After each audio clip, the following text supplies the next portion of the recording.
Well, it's showtime. We wait for that 10 o'clock signal from Lindy and says, okay, we're live. But anyway, welcome everybody, and thank you for attending this morning's service at the Center for Spiritual Living in Redding, California. That's for all of you watching online. And if you're new today, please check in with Doug or the board member or greeter team if you'd like to have a tour of the grounds or get an information packet. But we welcome you, and we would love to have you see our grounds and have a conversation if you're up to it. So we're going to open this morning with the Heart Sangha Choir, special music today.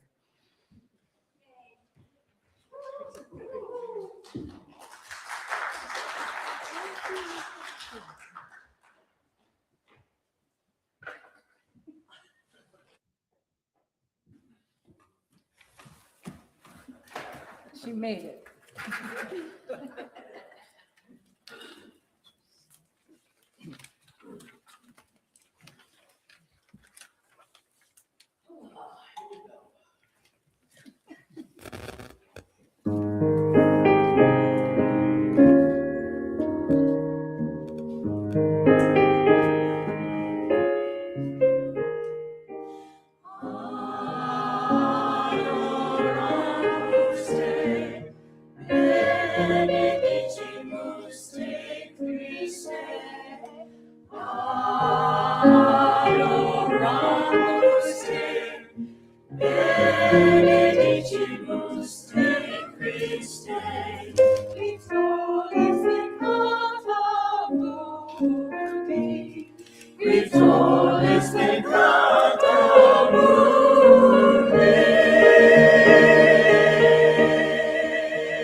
You guys are amazing. So I'd like to have everyone wave to the camera, let everybody online know who's here, and you can't see them though. And then wave to your neighbor or give a nice look to your neighbor. We have some visitors from Reno walking in the door.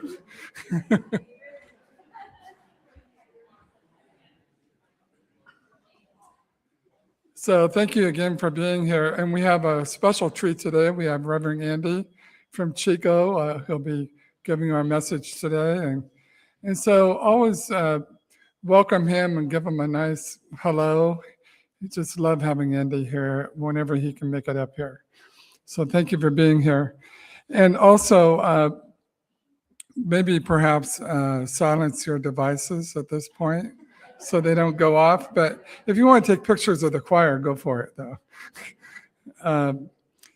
Then also, I want to thank everybody in service today. We have the sound team, the ushers and the greeters, and Judy on the piano, and our wonderful choir. So I'm going to move into a few announcements, and I'm going to start with Reverend Sue. Yay for me.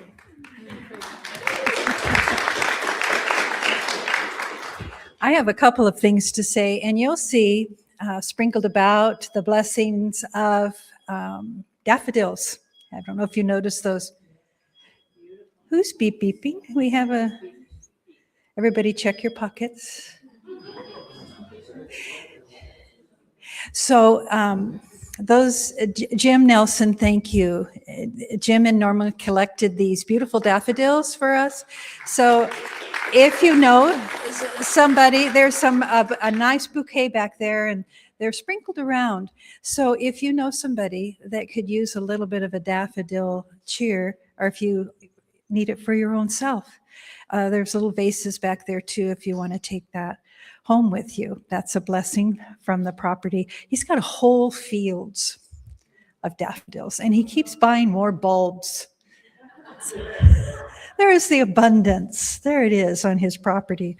So thank you. Thank you so much for that. And what I'm here, though, actually also to talk about, and it's not in your program, but it is in our newsletter. And it's something that many people over the years have asked me, can we do this here?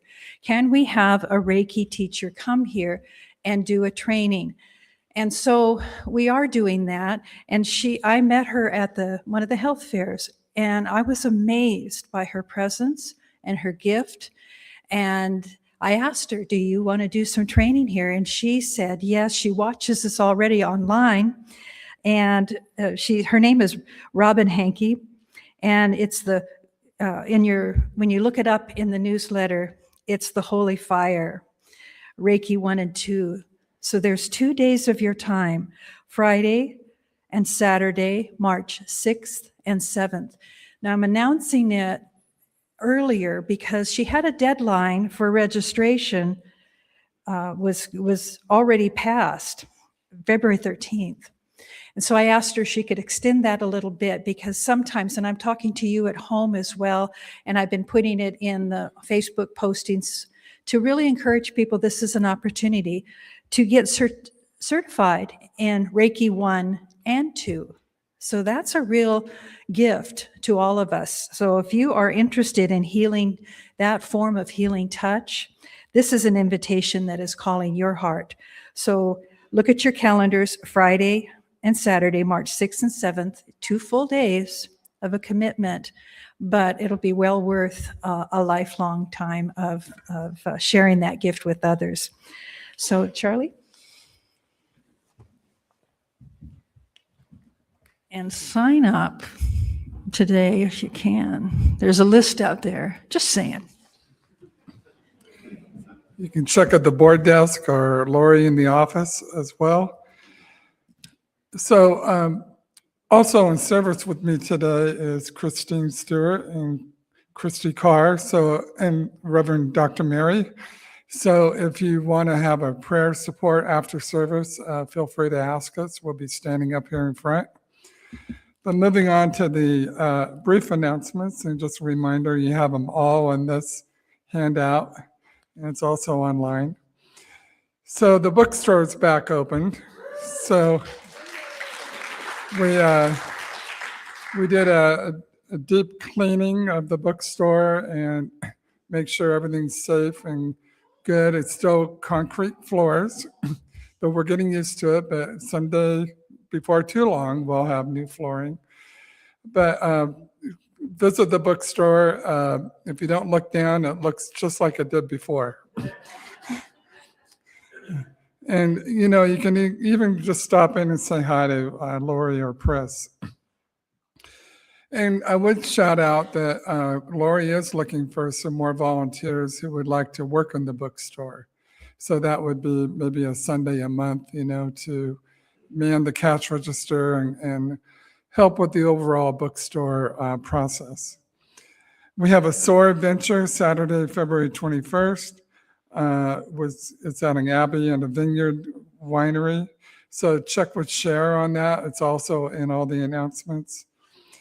And then we have a fundraiser for the center Saturday, February 21st, 7 to 8:30. So Max Walter, he's a good friend of the center. He's graciously donating his performance of The Spirit of Carl Sandburg, the people's poet in his own words. So Max has done this at various places, and it's like a one-man show.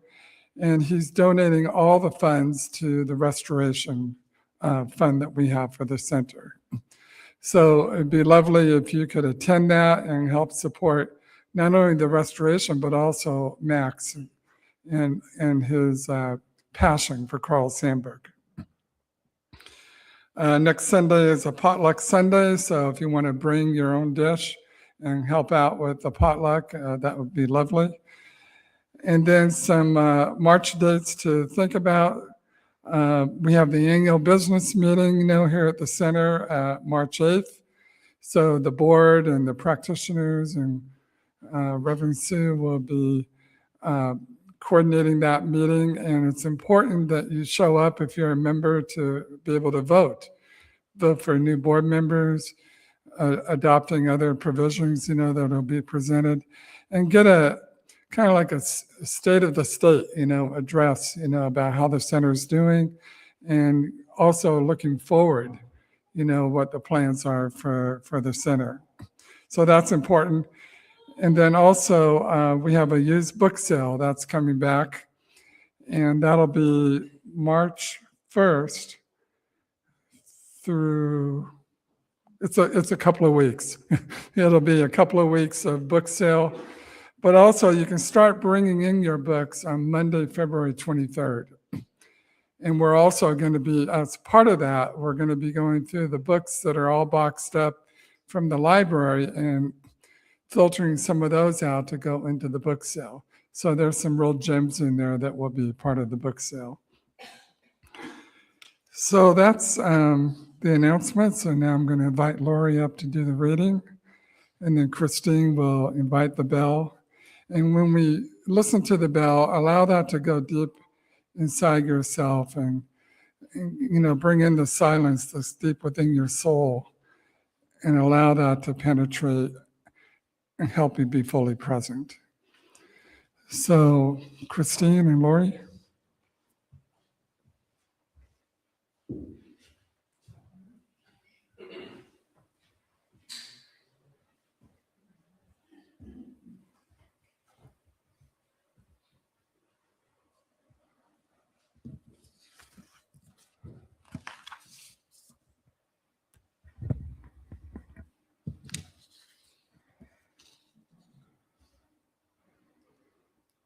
We do not know each other yet. We have not dared to be silent together. What a priceless possession is the gift of speech. It is small wonder that humans tend to worship the sound of their own voice and to give it an authority greater than anything that remains when all words have been said. If they can put together the words of conveyance, then they think that communication has fulfilled itself. Silence is not trusted. It is subversive. It must be hidden. Fear of silence is the offering which we place upon the altar of words.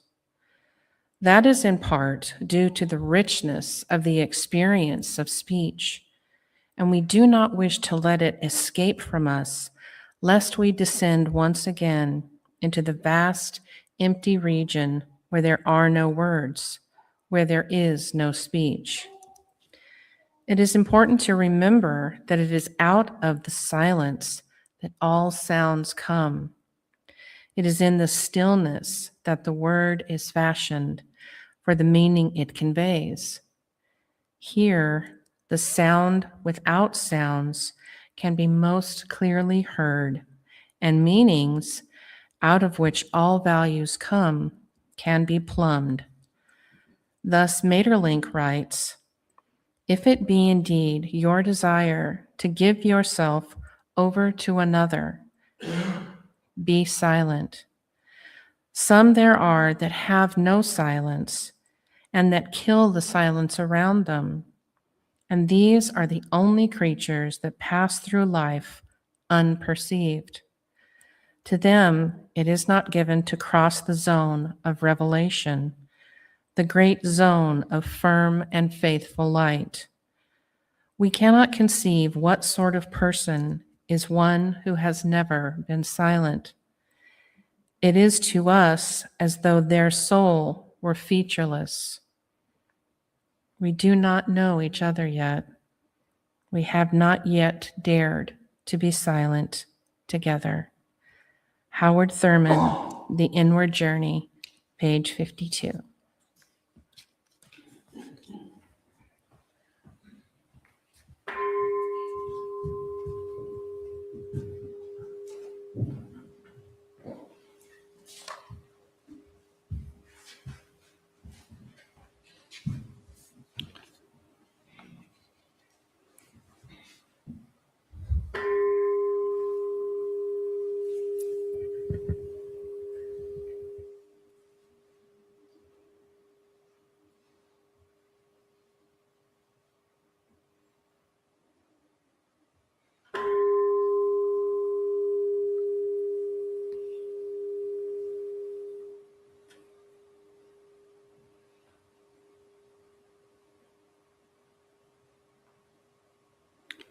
Please join with me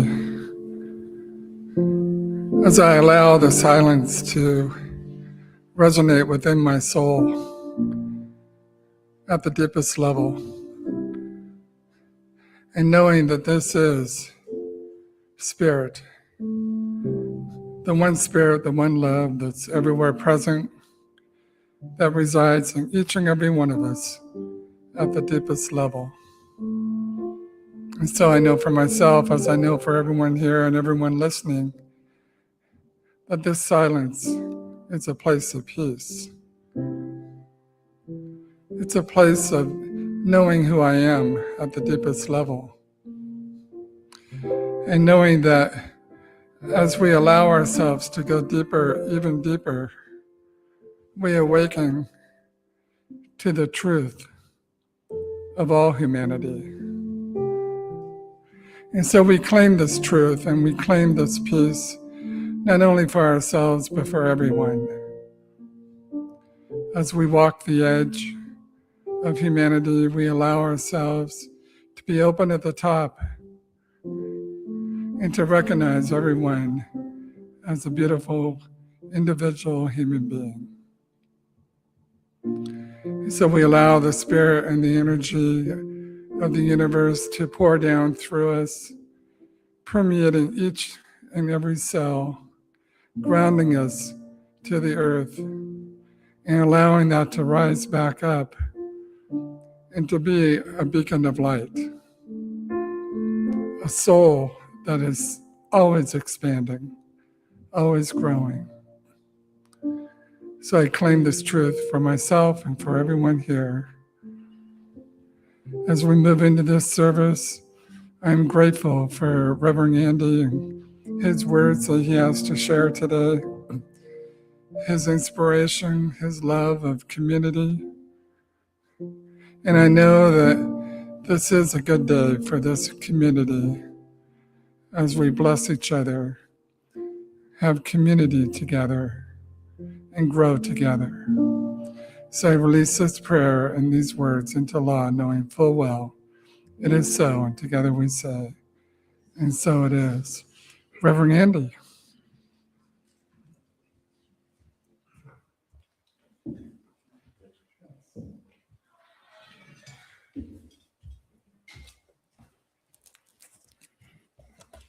Good morning. thank you so much for having me here. I really appreciate it. And I have a deep appreciation for Redding and for Reverend Sue and Reverend Mary and all of you. So in a way, it's good to be at my alternative home away from home. So, all right. So in this week of Valentine's Day, where we think about love, I found myself really over the last couple weeks feeling very tender and very emotional, and it's all has to do with love. Valentine's Day gives us a chance to explore all kinds of ideas of love, obviously romantic love and intimate love, but love at every level. And part of this comes, but I think my tenderness and my emotionality is because of the title that I was given as a homework assignment to do here, The Edge of the Known. And that word edge, and I have a definition I'm going to share with you in a little bit here, but that word edge has me in this place. And I've explored that as to why I have been so emotional. And I think because of the opportunity that I've been given in life or somehow created in life, for better or for worse, I've been working with people, and I'm older than I keep thinking I am. I don't know if that sneaks up on you. Like I think, oh, then I walk by a mirror and go, oh, wow, miles. But no, I guess it's the patina. If we talk about Antiques Roadshow, I have the wear. But one of the times that this really settled into me was that sometimes people will say, well, Andy, how long have you been working with people in some capacity or another in terms of, being of service to people? And 30 years, 35 years. Oh my God, the other day I sat down. I've been doing this stuff for like 40 years. And I don't know, there's something between 30 and 40 that's very, very sobering, from someone who works in drug rehab. And so in fact, I'm going to talk about the word rehab. And so anyway, so I've been working with people for a long time. And this idea of the edge of the known, edge. And before I even researched what this title really meant, which really reinforced what I was thinking, was all of a sudden I imagined all the faces that I've seen in my life doing groups and sitting across tables from me, and all those people who, I don't know you guys intimately, really, but I would guess this applies to all of you because you're here. Religious Science, Centers for Spiritual Living, and we can relate to this. All the people who have come forward, and so someone like me, in my capacity of, say, a counselor or a practitioner or a minister, and I'm standing next to the door that says The Edge. And all those faces that come forward with, what is it that brings us to the edge? What is it that brings us to the edge? And I recognize it because I also have walked to that door, and there has been a counselor, a minister, a practitioner, I'm walking into a class, whatever, and why am I there? What was it about religious science that hooked me to begin with? Because I had a whole bunch of stuff that wasn't working in my life. And there was somebody there was a minister, a practitioner, whatever, who was there to say, welcome to the edge. It's kind of like, welcome to rehab. On my business card, it says, Skyway House offering drug and alcohol treatment to Northern California.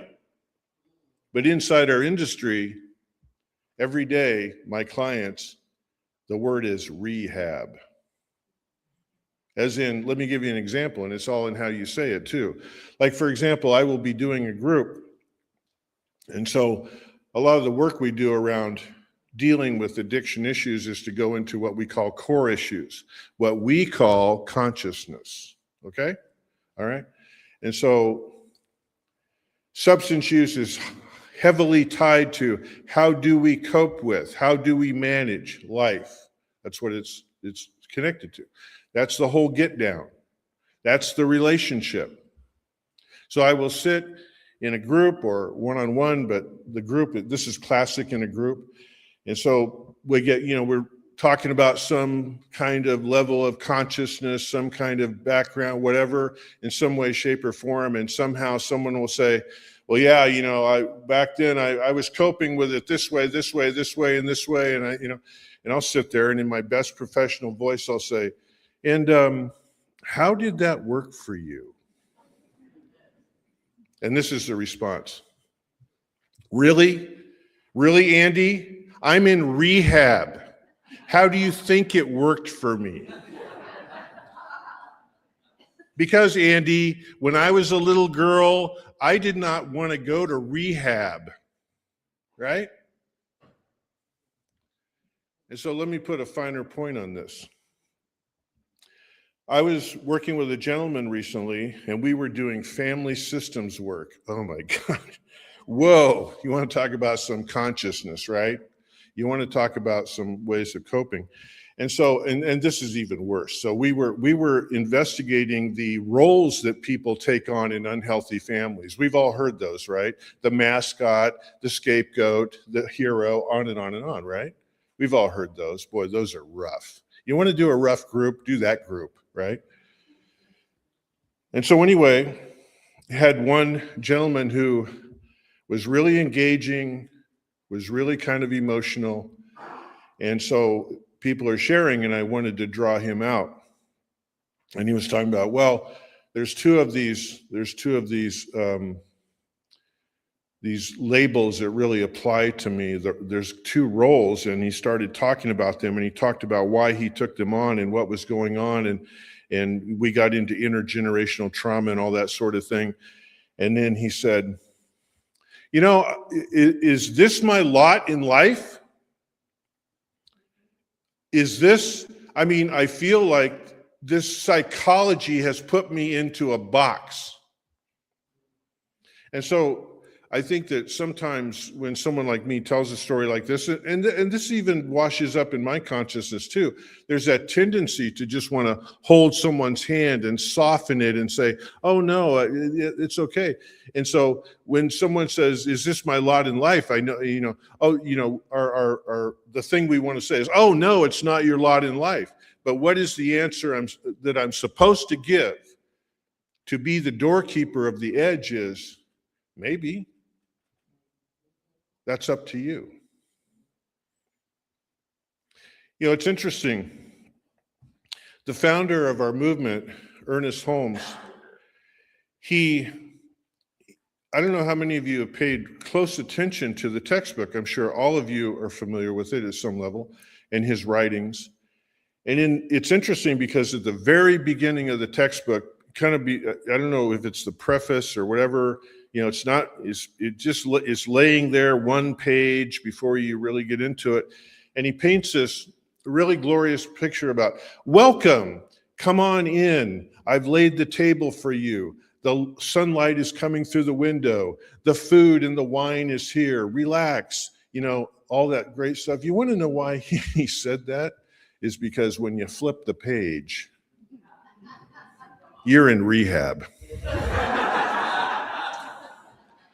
And Earnest Holmes is a very optimistic, upbeat sort of guy. He gets a little dark a couple of times, but the thing is, he never says, oh, you're just going to be okay. He just lays out the work and lays out the work and lays out the work and lays out the work and lays out the work for hundreds of pages, lays out the work. Rehab, right? So Charles Fillmore, when I think about the gentleman I just told you about, Charles Fillmore says, there is in each individual a knowing capacity transcending intellectual knowledge. What does that mean? That means transcending intergenerational trauma. However, we learned how to be in the world that isn't working for us. That's what Fillmore is saying. the capacity to transcend intellectual knowledge. Nearly everyone has at some time touched this hidden wisdom and has been more or less astonished at its revelations. And so, as someone who was the doorkeeper of the edge, my job is to say to that young guy, wow, first of all, I'm acknowledging your revelations. You know what's going on. You can speak, name, claim, what you found out about these family systems, the roles that you play. You know how they've shown up in your life in ways that you want to move beyond. And the fact that you say, is this my lot in life, is basically acknowledging, I don't think I really want to do this. And so then what do we do? That's what Fillmore is saying. And I think sometimes, because we all have big hearts, and because most of us who are drawn to this movement, we're pretty optimistic, and we love to, sunshine and unicorns and all that sort of thing. And we want to pat people on the head, and we want to go to that place that, no, that's not the real truth of you, which is true. But in order to get through rehab, you first have to understand what brought you there.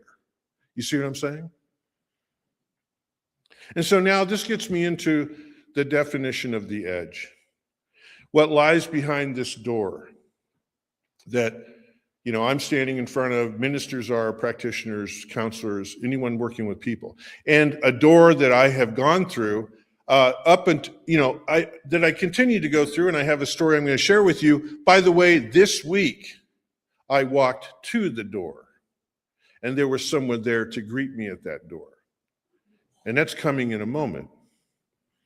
But the definition of the edge, which I find, it touches me in a very emotional way. The edge of the known refers to a boundary between current understanding, knowledge or experience, and the unexplored, unknown, or uncharted. It represents the frontier of consciousness, an edge, a moment of free fall. A moment of free fall. Why is that important? I have no frame of reference, because all that I've known in this instance is not working for me. That's why I'm here. I'm in free fall. Or awakening.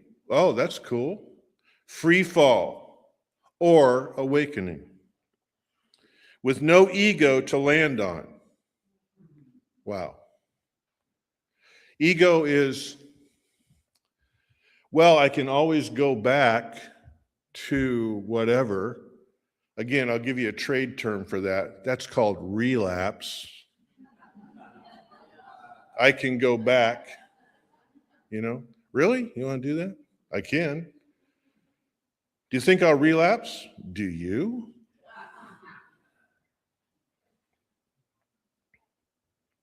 With no ego to land on, resulting in a state of freedom, liberation, and connection to the wholeness.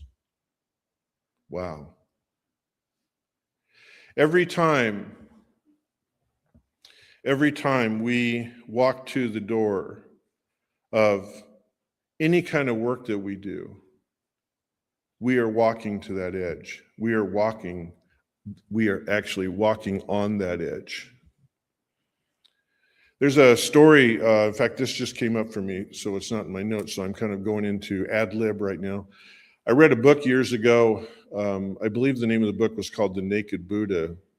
Anyway, in one of the chapters, there was this idea of,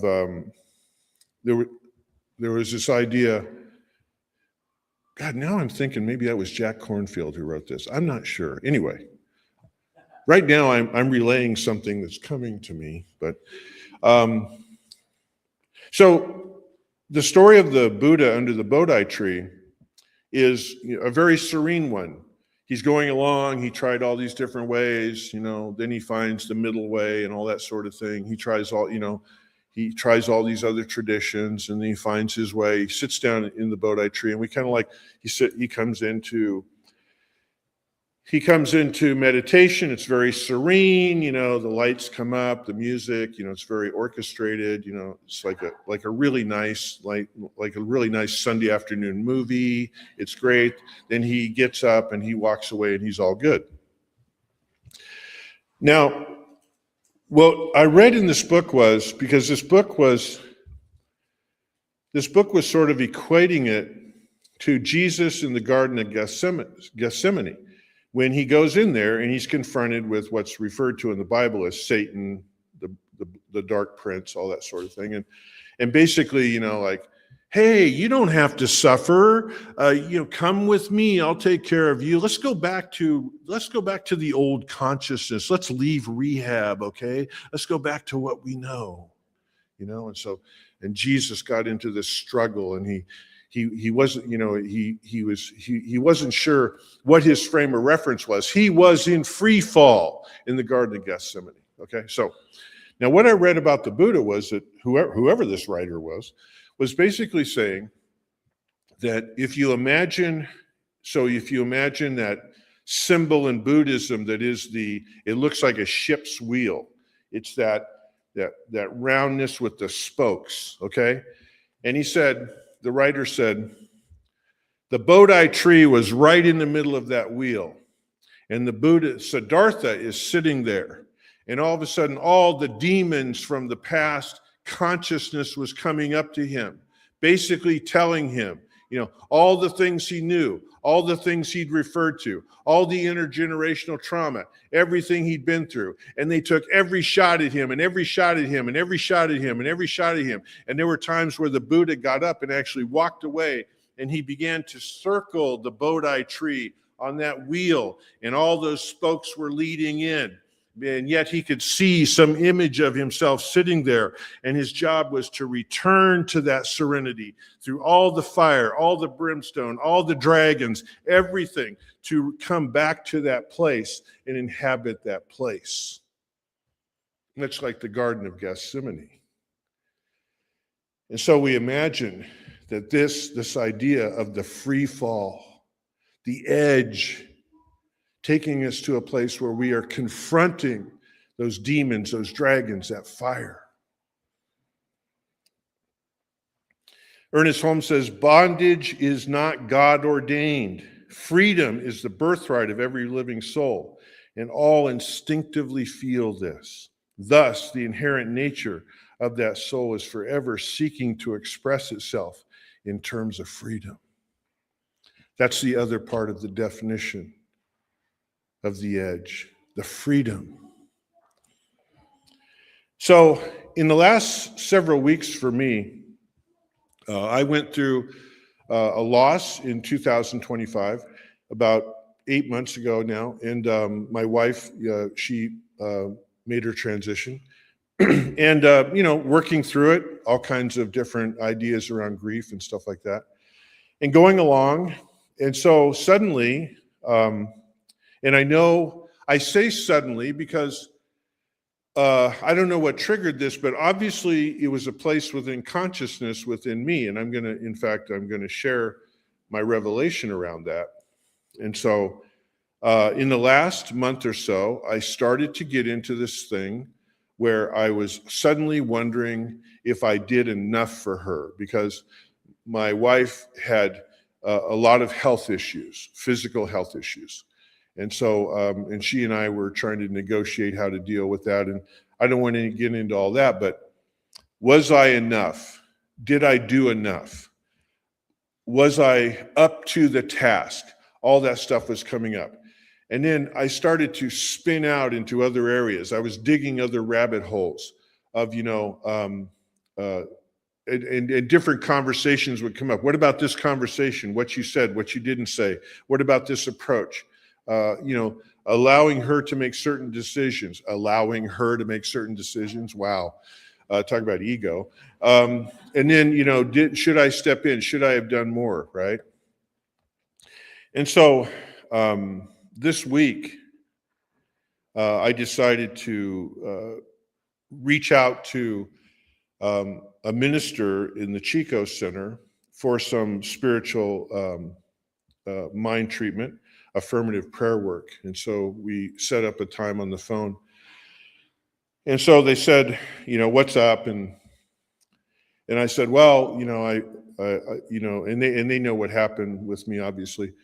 And I said, well, last week or so, last few weeks, I've really gotten into this thing, and I'm having a hard time shaking it. In fact, if anything, I just kind of spin out and stuff like that. And so, so you were basically, not enough for her, right? Now, again, our tendency, because we have big hearts, is say, oh, no, Andy, you must know you're enough. I mean, I just feel so bad because of course you're enough. Right? But because this person knows what they're doing, they said, is not being enough in this situation, the feeling of not being enough, is this new to you? No. Okay. And do you think that it has anything to do with maybe self-esteem issues? Yes. Are you familiar with that in your life? Yes. Oh, really? I'm in rehab. Of course. Is not being enough working for you, Andy? Really? I'm in rehab. Obviously, it's not a rehab called prayer treatment and what goes into that. And so my appreciation for a beloved standing by that door and allowing me to go into free fall. Because my self-esteem issues are an old piece of consciousness that is familiar to me. I can do that in autopilot. That's my ego. And they were willing to help remove my ego. I think the reason that my heart is touched by the edge so much is because the vulnerability, the courage, that's so amazing to be in the presence of that. That is such a gift for all of us. John Lee, who is a writer that I like a lot, he's on the metaphysical side of the tracks of the recovery movement and the men's movement. And he writes, emptying our consciousness and limited beliefs. I love that. Emptying our consciousness and limited beliefs. All that is unnecessary. All caps. All that is unnecessary. Releases the great possibility, the great potential within us. He says, my affirmation is to be willing to go a new way toward emptiness with absolute trust that in that place of stillness infused openness, I will find everything I truly desire and am bringing into fruition. And he goes on to say, this place in consciousness represents an edge of that manifestation. Have you ever noticed that sometimes you'll go somewhere or see something and you go, oh, hello, edge, you're here. Like, for example, where we are in America right now. You ever turn on CNN and go, oh, hello, edge? That's where we are. And I know a lot of us are feeling icky and yucky, and we don't like rehab. I think right now America's in rehab, you know, and we don't like it, and we're vulnerable. But imagine the possibilities in that free fall of freedom without our ego. You want to fire me up on? All right. Thank you so much. I want to put a bow on this right now. Okay. All right. So please join me in prayerful consciousness. As we come together this morning in the consciousness that God is truly all there is. God is truly all there is. There is nothing else but God. The creative energy of the universe. The first cause. And we allow ourselves to become vulnerable, and we allow ourselves to become open, and we allow ourselves to go through that door that leads to the edge so that we can begin to do the work that it takes to move on to the next level of consciousness. And I honor and I recognize all of the challenges that we must walk through to enter the edge. But I also know that it is absolutely worth it. It is absolutely essential to growth, evolution, and manifestation. I am so grateful for the edge, for spirit, for the opportunity, for the free fall, and for the freedom. And in my gratitude for this, I let my word go, knowing that it's so, and so it is. All right. Thank you so much, you guys.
To everything there is a season. To everything there is a time. For every purpose under heaven, there is a time, a proper time.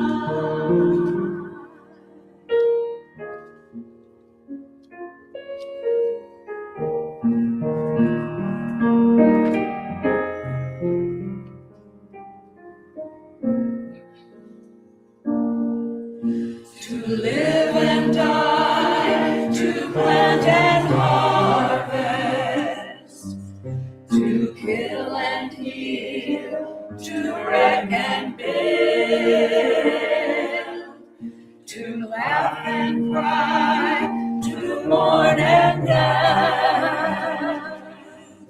There is a time, a proper time. A time to cast away, to bring together. A time to be embraced, to be alone. To find and lose, to kill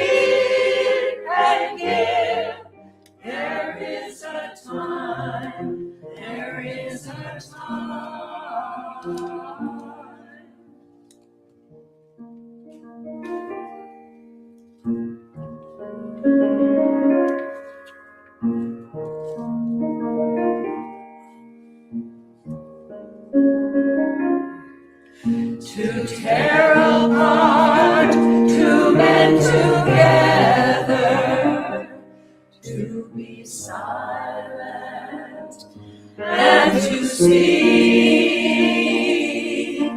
to love and hate, for war and peace.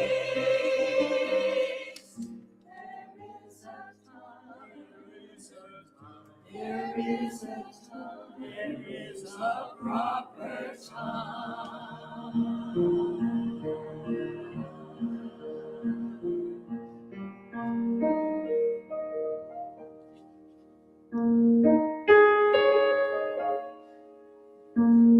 To everything, there is a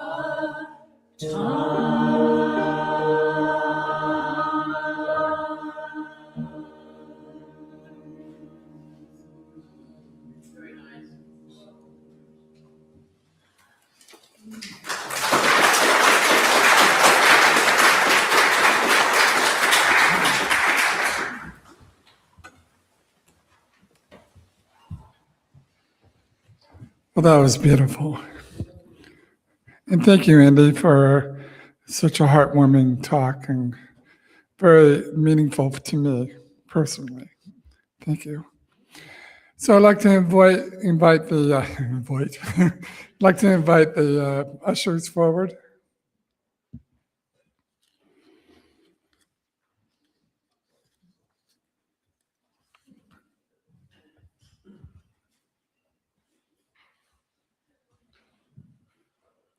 So in preparing for the offering, just allow yourself to acknowledge the gifts that are giving to this center, knowing that each and every gift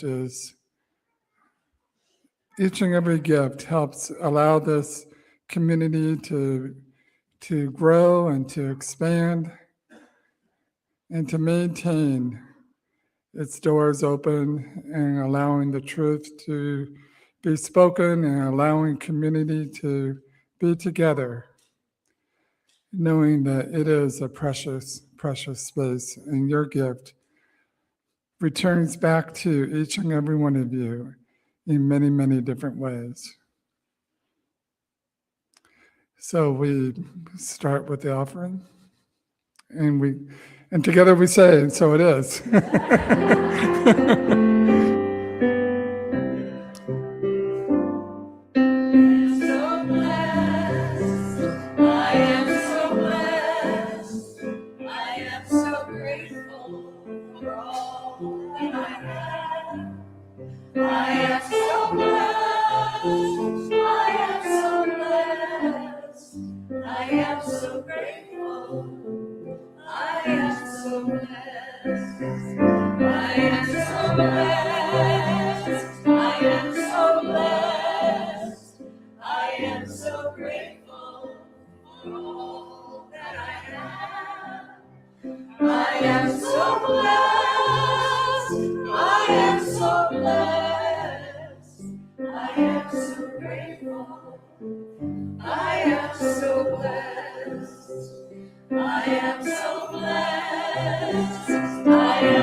Susan, we are so grateful and we are so blessed. So from the deepest place of the heart of this center and all those who support it, we say thank you. And together we say, and so it is. So Reverend Sue has a couple words, and then Gwen has an announcement as well. I thought of a new name, so we'll vote on it on March 8th, but we're going to call ourselves the Rehab Center. Right? Won't that be helpful? That ought to fill the chairs. So we have a very special recognition right now, and I'll let Gwen start that off. Yeah. We have a very, very dear choir member who just today is offering her last sing with us. She's going to experience some changes, and I'm talking about our wonderful friend, Joanne Schuffelberger. Ooh, yay.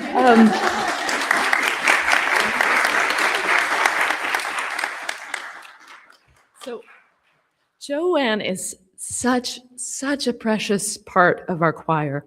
I asked a few friends and a few choir members and different people, if you could say something about this incredible person, this beautiful spirit, what would you like to share?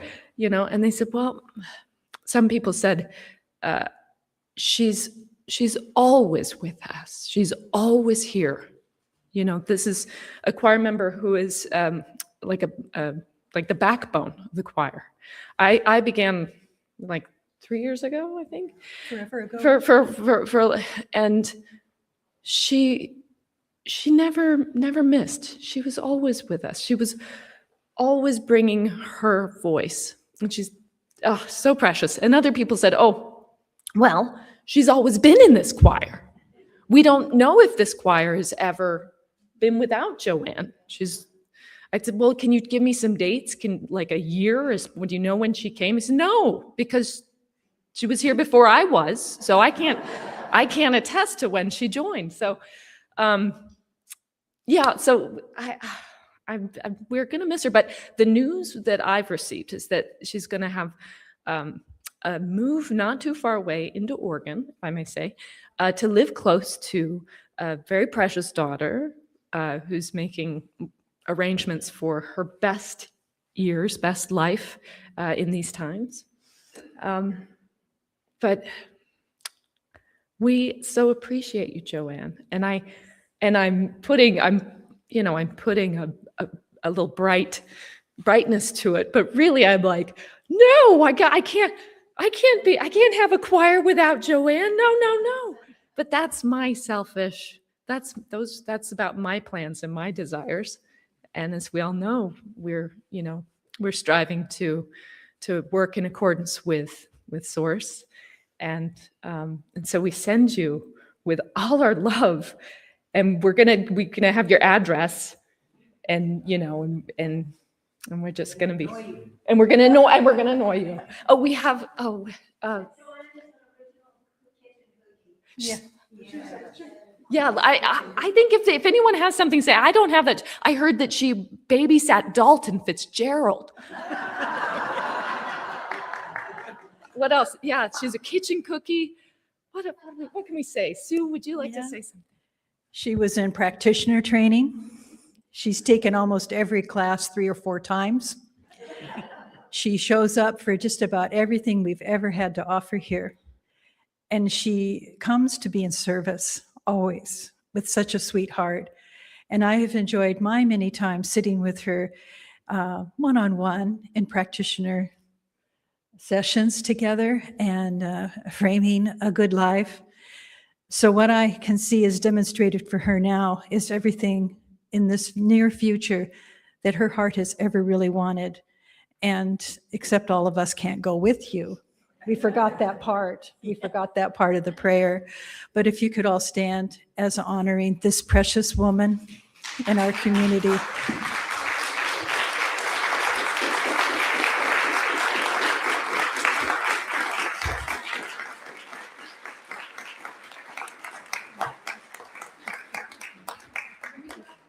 We got you a little something also, just for you, because we cherish you.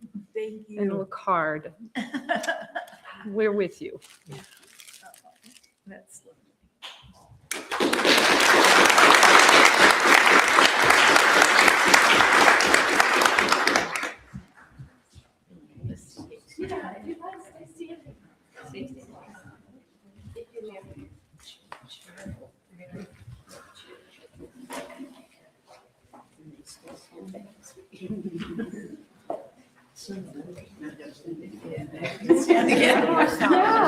Okay. And for our last song, we invite you to join us. We're going to put a little love in our hearts together. So if you're able and have the desire, join us.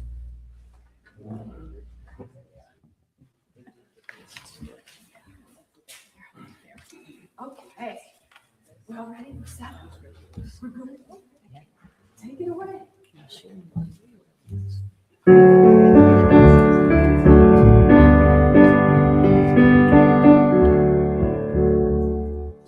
Think of your fellow man and give a helping hand. Put a little love in your heart. You see it's getting late, so please don't hesitate. Put a little love in your heart. And the world will be a better place. And the world will be a better place. For you and me, just wait and see. Another day goes by, and still the children cry. Put a little love in your heart. You want the world to know we won't let hatred grow. Put a little love in your heart. And the world will be a better place. And the world will be a better place for you and me. Just wait and see. Take a good look around, and if you're looking down, put a little love in your heart. I hope when you decide kindness will be your guide, put a little love in your heart. And the world will be a better place. And the world will be a better place for you and me. Just wait and see. Put a little love in your heart. Put a little love in your heart. Put a little love in your heart. Put a little love in your heart.